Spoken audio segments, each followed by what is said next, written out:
Quotient. I'm your host, Kim Seltzer, a dating and makeover expert, where I will help you build confidence, make connections, and find love from the outside in.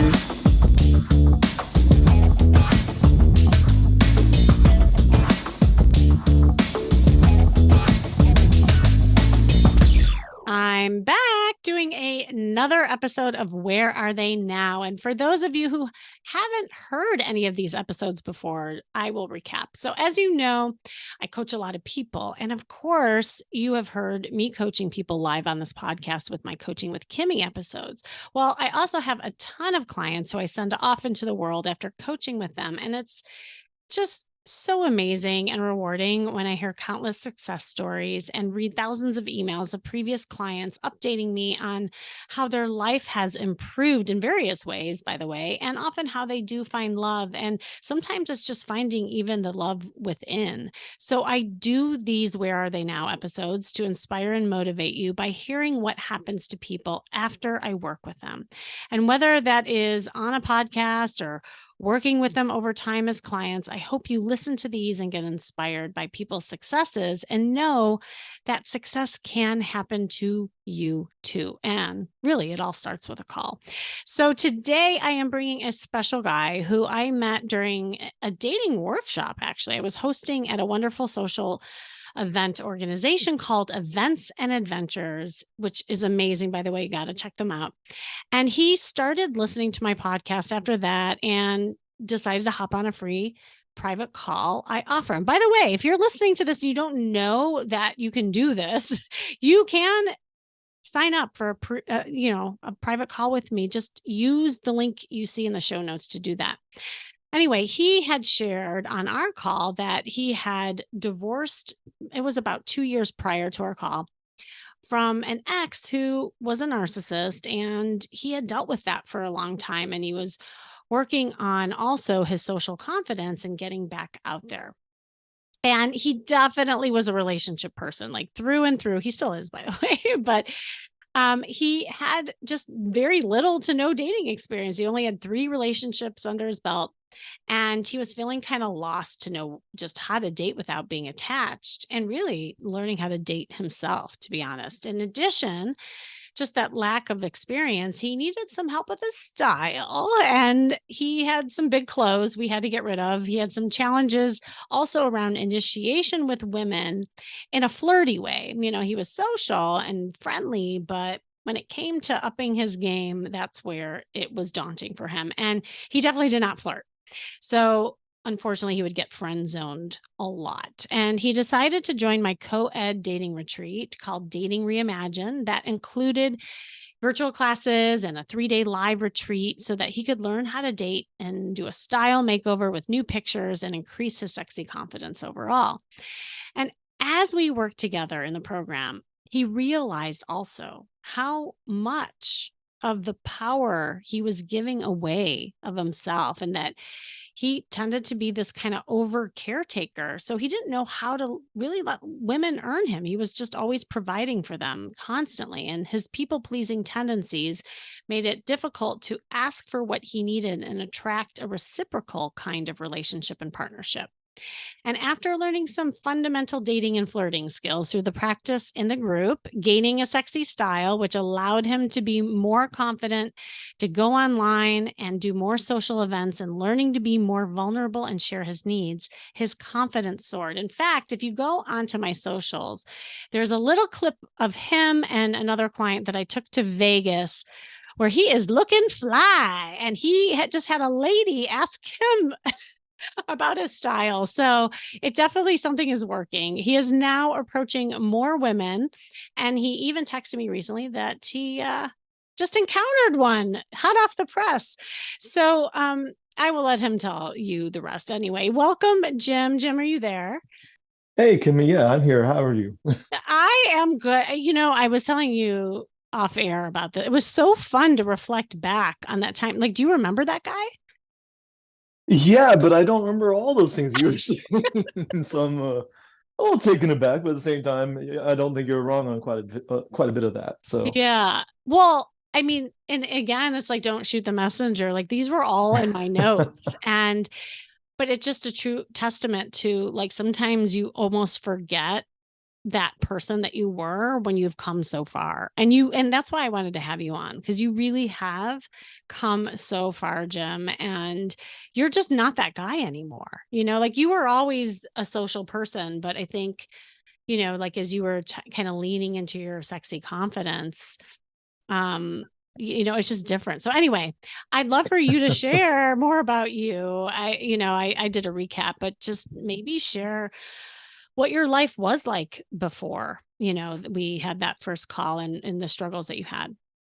Yeah, sure. No, I was actually in a place where, frankly, I was a little depressed. I had no idea where I wanted to go for or how I wanted to go forward, um, with dating or just being my own self again, because it was really about the time that I moved out into my own place for the first time in 2 years after my divorce. And so definitely wasn't sure where I wanted to go in the environment I was in, talk with anybody. And uh, yeah, and that was part of the reason why I joined Events and Adventures. And I saw the, what was it, dating workshop or how to flirt workshop, I think it Mhm. was. Yeah, yeah, yeah. Um, and that one meeting kind of threw me because Mm. I noticed no one else was on camera. And also, the only way people wanted to communicate in that mean was through the chat, and I was the only one that unmuted on a regular basis. I remember that. Mhm. Which that told me right there that I was different from all that group because I was willing to put myself out there. And that was something that the reason I went to that event was because I wanted to make that change. I was tired of where I was. I needed to start moving forward. And that was one of the instigators to push that button forward. Mm. I love that. Yeah, and I think what you just said is a really crucial point is that it's hard to shift and change without really being aware and seeing yourself and willingness to do the work. And that's what I admire. And it's funny because out of all the people in that workshop, I remembered you the most because of that, because you were just so in it. Like you were so ready to like look at yourself, make those changes, and I believe that's why you are where you are today. So yeah, well, like kind of walk us through what life was like, even like with women though, because I remember like you weren't really dating. And I'm still not really dating. I Mhm. will go out on a day or two here and there, just see what happens. But it's part of it was I didn't have a desire to date. Part of it was Yeah. I didn't really know where to go and begin to start dating after being in a relationship that I was in, and not really trusting that I would not fall back into that type of situation. But one of the things I have found since then, or wait, you were asking,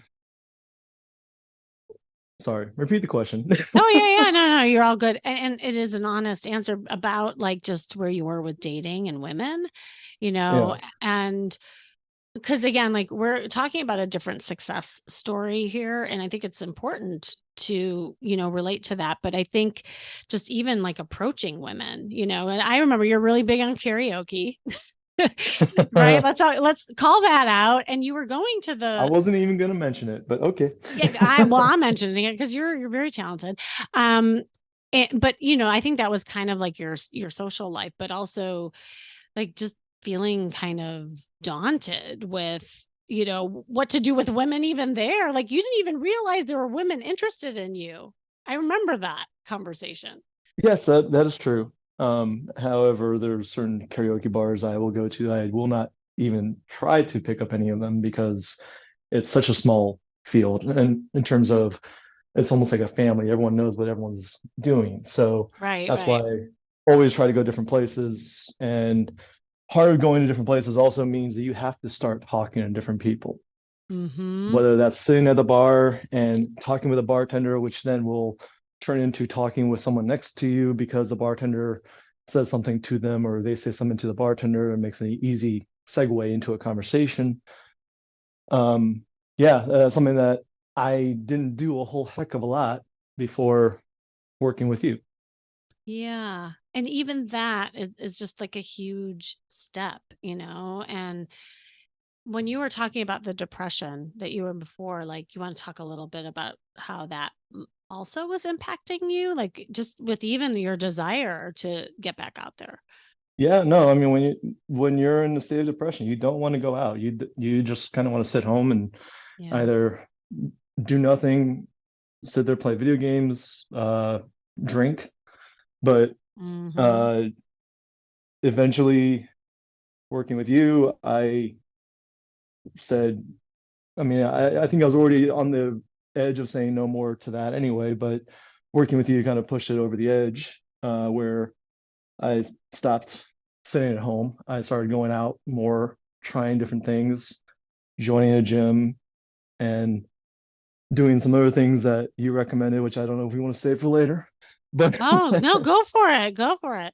well, no. So after I finished the last class with you, I had a improv class that you had suggested I should try, Hmm. and that ended not 2 weeks ago.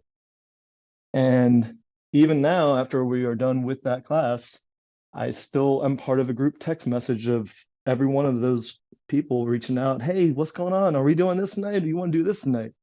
So it created a brand new group of people that I did not have access to prior to that.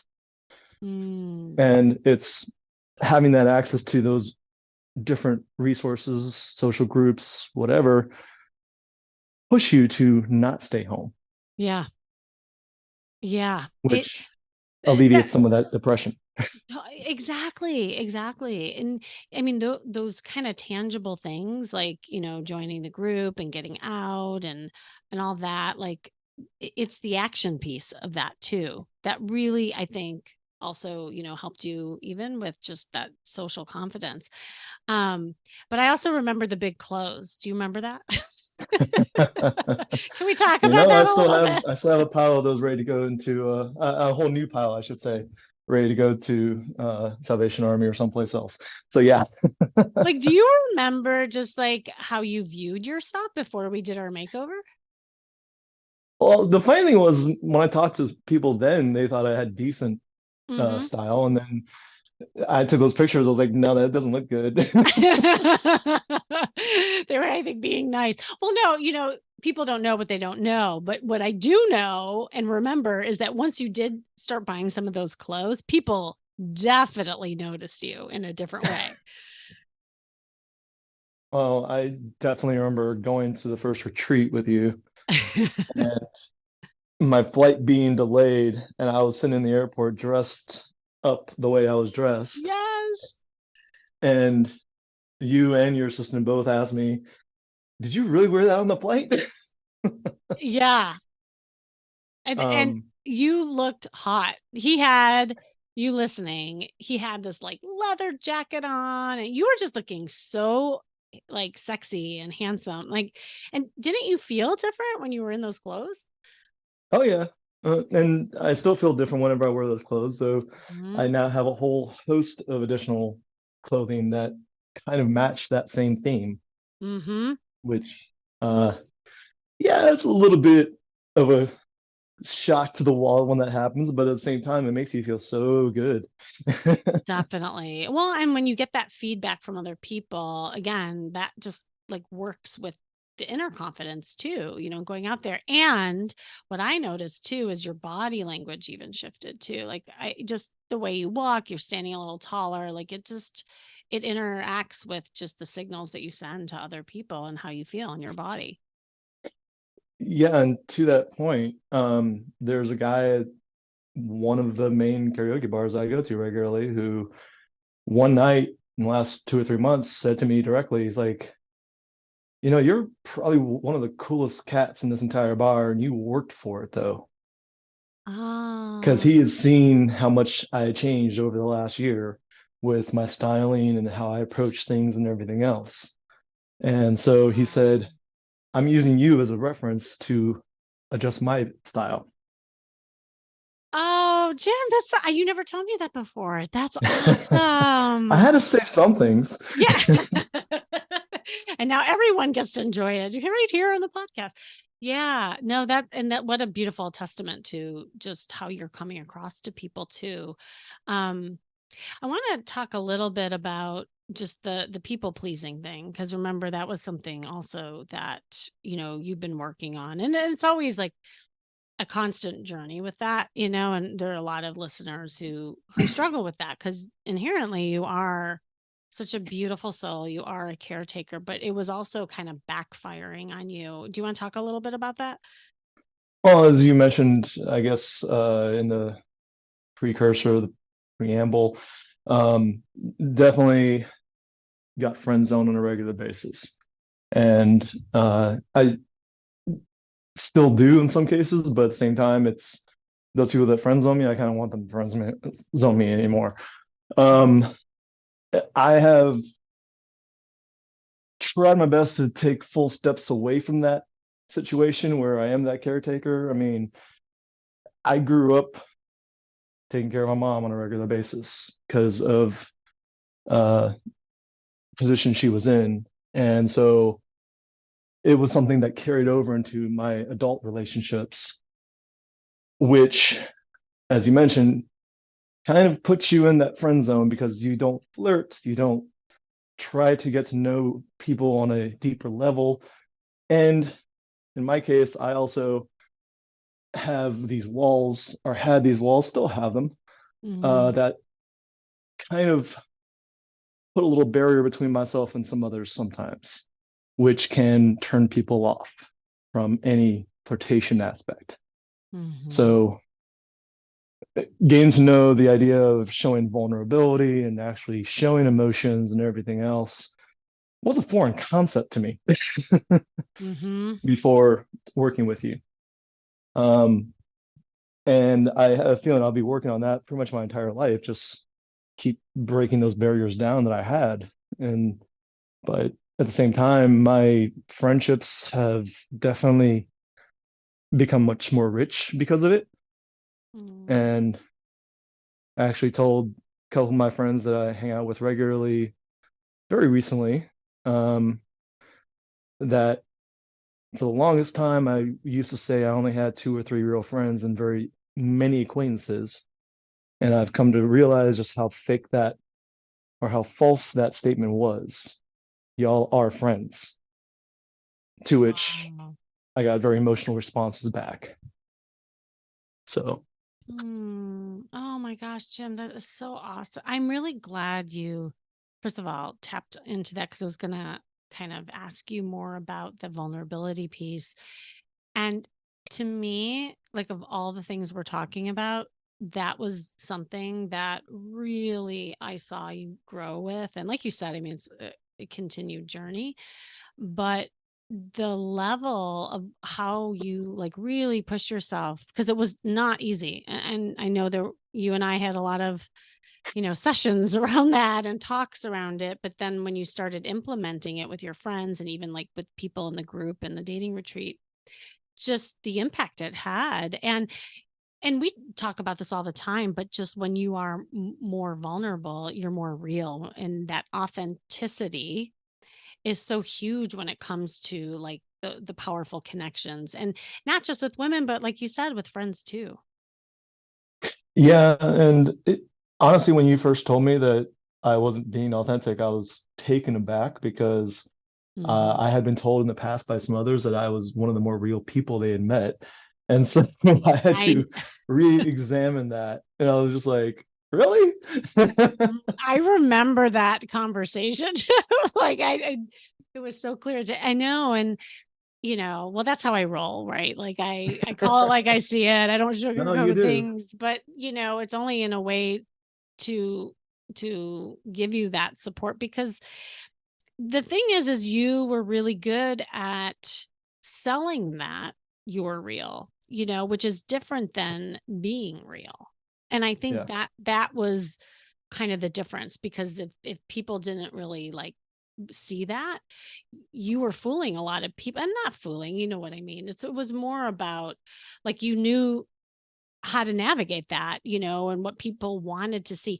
That's part of the people pleasing, by the way, right? Like I Yep. talk about the shape shifting where you like shape shift into what others want to see of you. And I think that's the trap that you were falling into. And now you're really leaning into, hey, wait a second. This is how I really feel. This is what I want. And I'm going to share that. Yeah. There were two instances with you that really stand out actually for me. Mm, One of them was when we did a virtual class and I was relatively sick still. I was kind of to a mm, point where I thought I was healthy enough to be on the call because it was a call, not have to be in person. But also I wanted to be there. And you and three or four people in the class said that I was feeling as authentic as you probably have ever seen me at that point. Um, oh, to which right. I was kind of flummoxed. I was like, what? Mhm. um, and then the second moment was when we were at the last retreat, and one of the people in that class, who I felt was very similar to myself for the first time I met her in person, Mhm. uh, said to me at the end when we were doing one of the activities to express how we all felt about each other. She said something along the lines of, I came down from my ivory tower so Uh, that yeah. everyone could get to know me. And that hit hard. Mm. um, because that told me that it was very obvious to at least the group just how much I was keeping people at arm's length in that up to that first class, at least. Oh my God. Yes, I do remember that. And in it is such a power, like the power of the group is also what I think is so like essential. And I think for every human being, because it's like one thing if one person says it, it's another when you're hearing it from different people with support and love. And but what I love about you is that you took it in and you didn't punt it. Like you didn't like get defensive with it. It hurt a little bit and you like it opened up some things, but you really looked at it, and you're doing something about it. And so yeah, yeah, that was very I and also I remember those incidences. Yeah. Sorry, go ahead. Yeah, Oh, you yeah. were gonna No, say what I was something? gonna say is I I like through the journey with everything, I mean, you've grown so much, but what would you say, like, where are you at now, in terms of how you feel, how you dress, like with all the things that we're talking about? So I recently have not been dressing to the nines like I'm sure you would have loved to have seen, but That's uh why we're not on camera. No, I'm just kidding. right, exactly. Um, but no, when I do wear the clothing style, however you want to word it, I definitely get a different response. I do still tend to jump back a little bit to some of the clothing that I used to wear because it's comfortable sometimes. And some of the places I do go to, when they look at you when you're all dressed up, they're like, "You're in the wrong place, dude." Um, but it definitely does create a different type of confidence for sure when you're in those clothes and you are very comfortable in how you're looking and how you're feeling.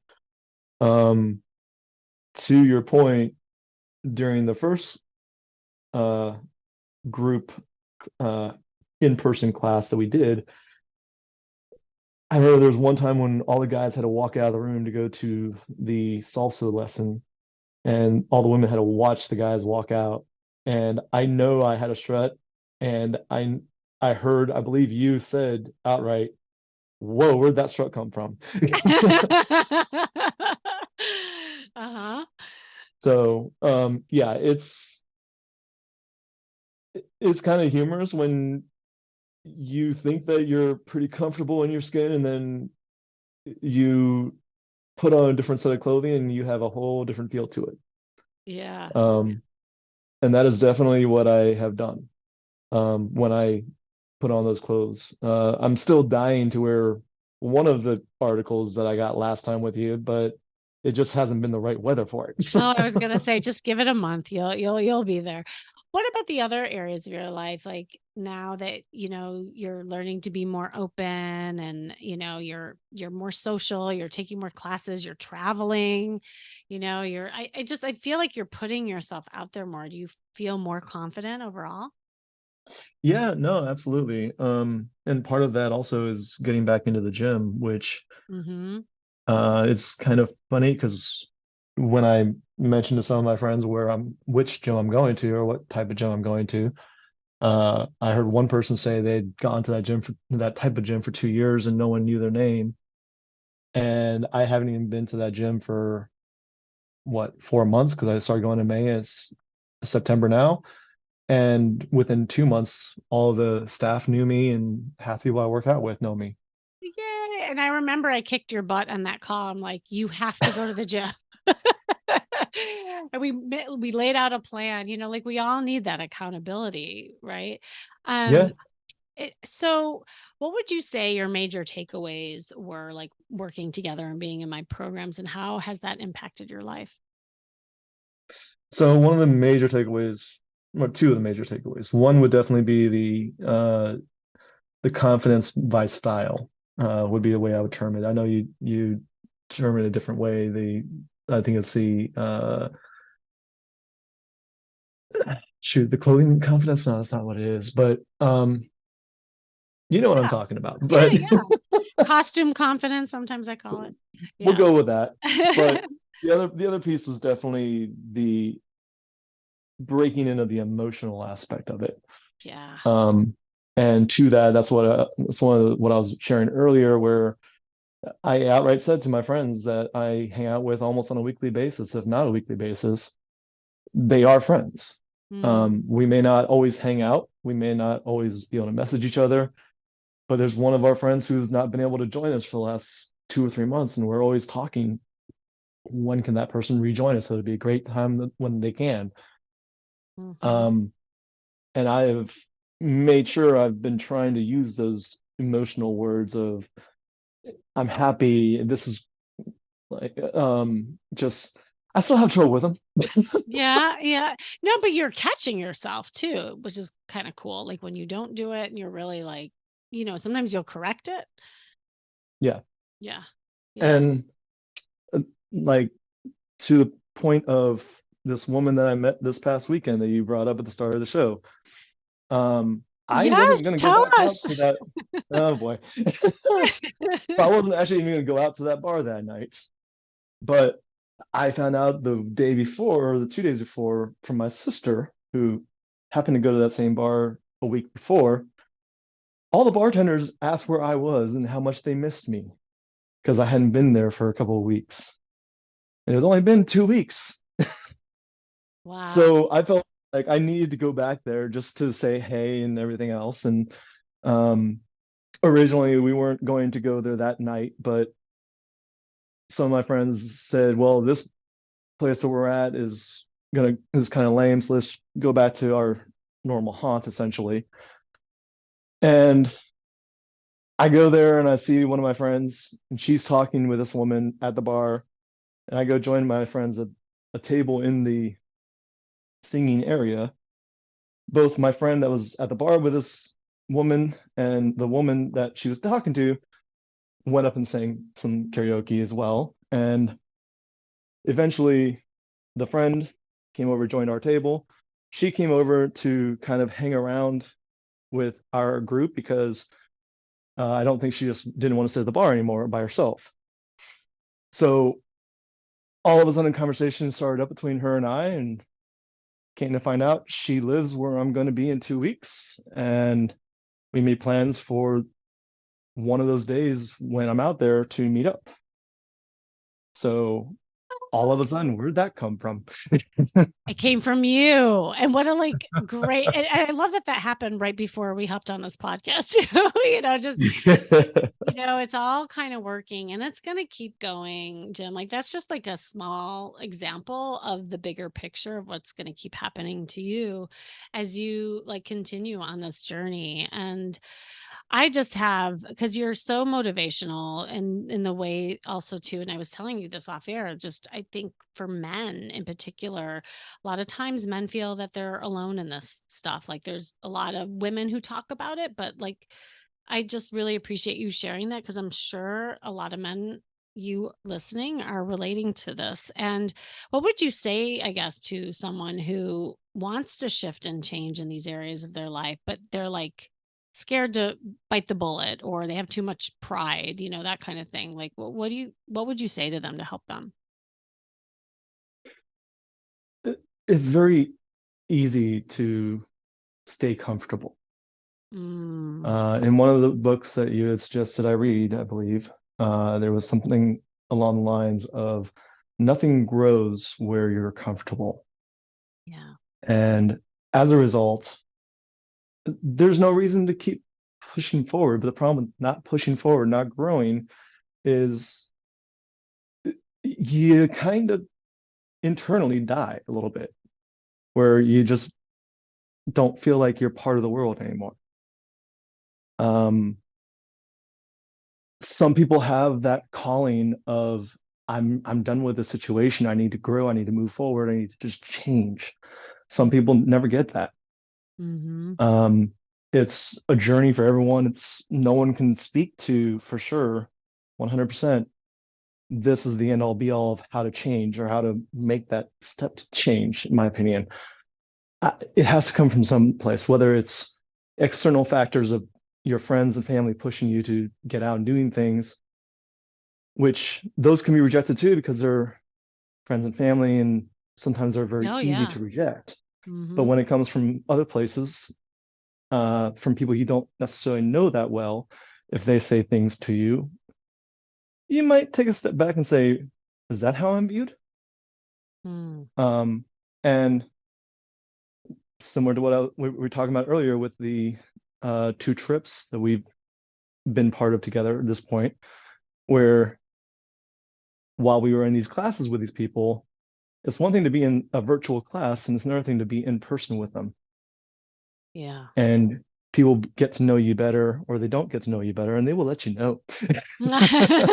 As they have and they will. Yeah. I know there's nothing Yes. like the real thing. And um Jim, thank you. Like thanks for just coming on here and sharing your story and your message. And I'm just so excited to keep seeing you. And I always say this is never goodbye, right? It's always like keep in touch. And I know that we will be doing that. So thank you.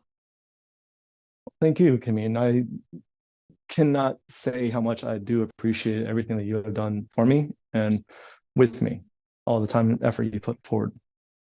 Oh my gosh, it was so my pleasure. And yeah, again, like people who do the work, especially like when you're wanting that change, like you said, when you have that deep desire, that's what excites me too, because just watching you grow. And then one day you'll listen to this podcast and maybe months from now and say, oh my God, I was like that, like it's fun to also like just take inventory with that. So yeah, you're special to me too, Jim. So thank you. And thanks for joining me today. Those of you who are listening to this has been the Charisma Quotient. I'm your host, of course, Kimmy Seltzer. And remember, you can build confidence, make connections, and find love from the outside in. And make sure you go to my site, kimmyseltzer.com, to see more ways I can help you learn how to date and feel more confident.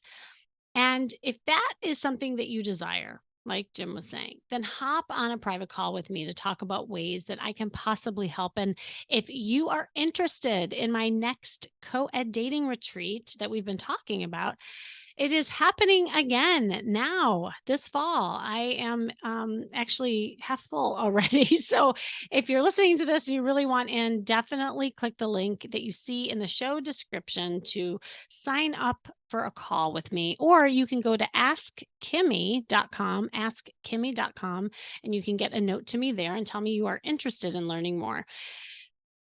Who knows? This could be the start of something completely different in your life, and you might be the next success story on my podcast after our first call together. So remember, working on you is working on your dating life. That's all for now.